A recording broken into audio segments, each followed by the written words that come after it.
Welcome back. Before we move into talking about the thesis, I want to recap what we've done so far in the unit.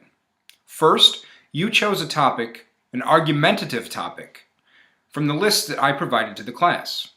Second, we've now done about a half hour of preliminary research so you can begin to familiarize yourself with your topic. Now it's time to choose a thesis. But what is a thesis? I know that when I was a student, English teachers always assigned us write a thesis. And we had to practice them. We used to write a lot of them. But I don't know if I ever really understood what it was until college. So tonight, I'm going to do my best to catch you in, to get you in the know. What is a thesis? Well, according to my dictionary right here on my iPad, a thesis is a statement or theory that is put forward as a premise to be maintained or proved. Two important parts there. First, it's a statement. It's not a question. It's a statement. It ends with a period. Not an exclamation point either. You might be really excited about your topic, but save that for the supporting sentences. A thesis is a statement. It needs to be something that's calm and collected, and it needs to be either maintained, shown that it's true, or it needs to be proved. So you can even think of a thesis as being an argument. And I know you guys like to argue. You're going to be really good at this. When you're writing a research paper, something that you have to support with other people's work to build out your own thoughts and show that they're true, or at least that they're very probable, it's important to have an argumentative thesis. And this is going to guide your entire paper. That's why we're doing it now and not at the end. You know your topic, yeah, but your thesis isn't just about your topic. It's about what you want to say and believe about that topic. What's your argument? For example, if I'm going to argue, as I often do, that science fiction is the best genre of all, I can't just say that in a paper. No, I've got to back it up. I have to say something like, science fiction is the most useful of literary genres because, here's my explanation, it provides us with a way to look at our current society through the use of fantastical technologies and slightly differentiated social setups.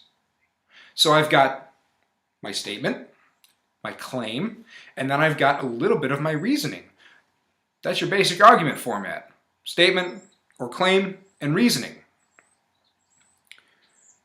Now, with theses, and you're going to find this out as you get older, so we might as well learn about it right now, right? There are several different kinds. One will be used in an analytical paper. An analytical paper, according to Purdue OWL, we're going to get to that resource in a little bit, breaks down an issue or an idea into its component parts. It evaluates the issue or idea and presents this breakdown as an evaluation to the audience.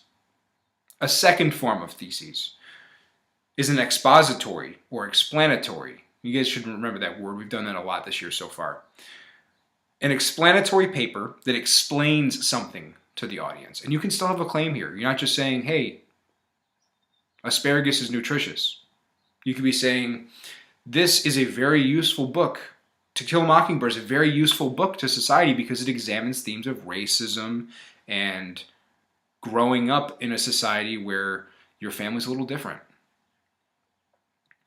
The third, and this is the one that we're working on right now, is the argumentative paper. That's what this is. You are making a claim, an opinion-based claim that uses evidence to support your opinion. This makes a claim about a topic and justifies this claim with specific evidence. Not just the best or super or great or awesome. Specific evidence.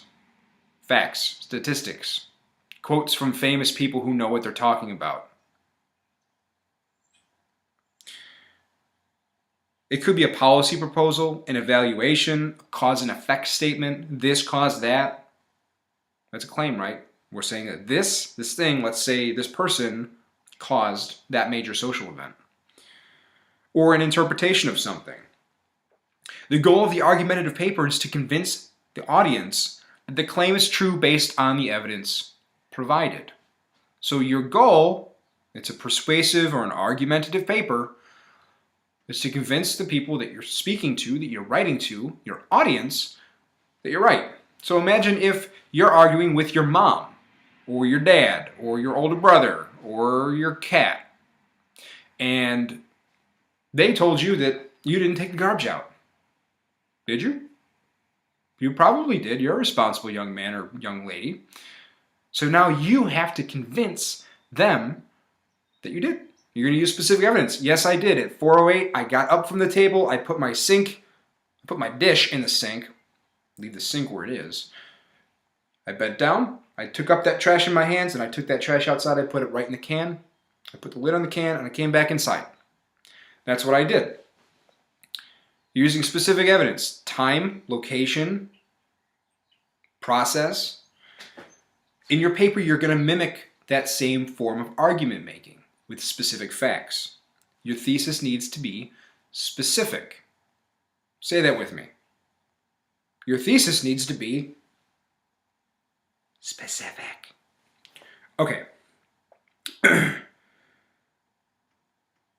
When you're writing, this is a neat point.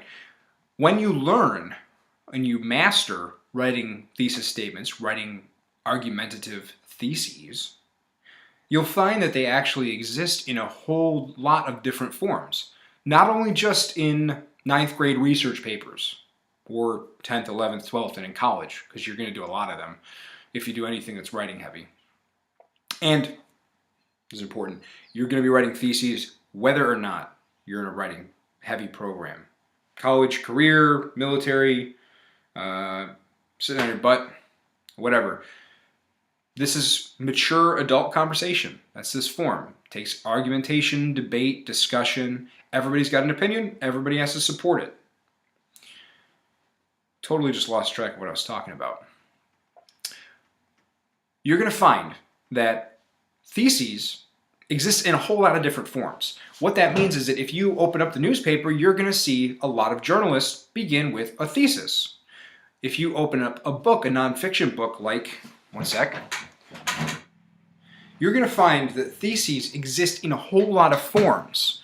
What that means is that if you open up a newspaper or, a news magazine or a news website, who opens papers anymore, right? When you open them up, you're going to look and see that journalists, reporters, editors, they actually write with theses. They write with an argument in mind because their goal is to convince you to share their opinion. We call it bias or spin. They take the facts, they use them to support their particular claim. We see that a lot, especially when reporting on the president or on Congress or on particular elected officials.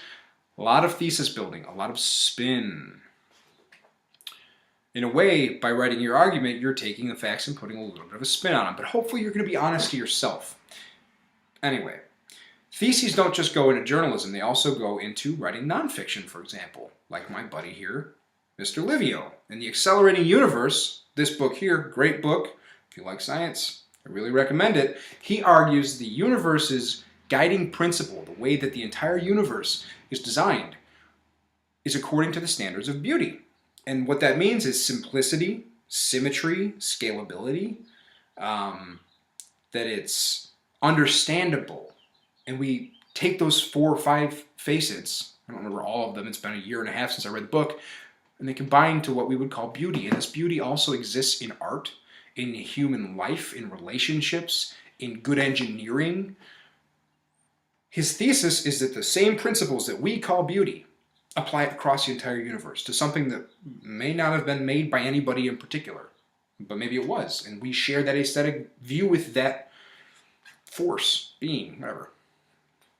I lost my track again. Theses also get into internet debates. When you sit on your butt on an afternoon and you argue with somebody about something stupid, you have a thesis, you have an argument, you've got a central guiding point that goes all the way down. That's why you keep coming back. You want to prove your thesis right, and you're going to want to prove your thesis right with this paper too. That's the big reason why we're practicing how to do this, because it's an important skill that you need as a writer and as a young adult going into high school and going into college, going into your career. You're going to need to be able to take specific evidence, and make people believe what it is that you want them to believe. So, where in a paragraph is a thesis located? Good question. Intro paragraphs, we talked about them last class. They've got 1, 2, 3 parts. They've got the hook. What's he going to do? There's only 2 fingers left. We've got the hook. We've got the supporting sentences. Index finger, see, calm down.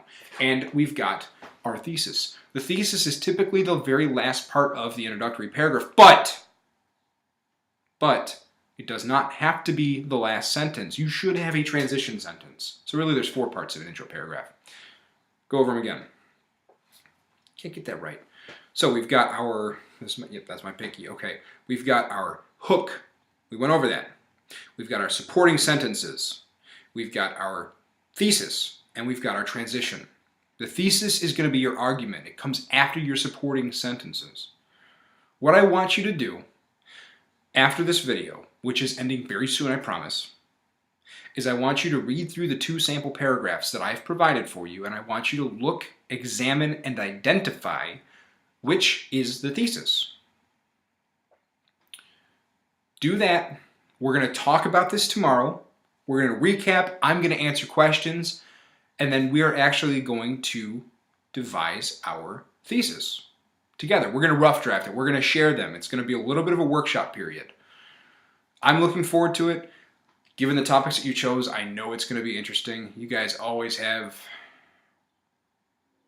we'll call them novel opinions on things, but that doesn't make it any less fun. Read the paragraphs, identify the thesis statements, and I look forward to seeing you guys tomorrow.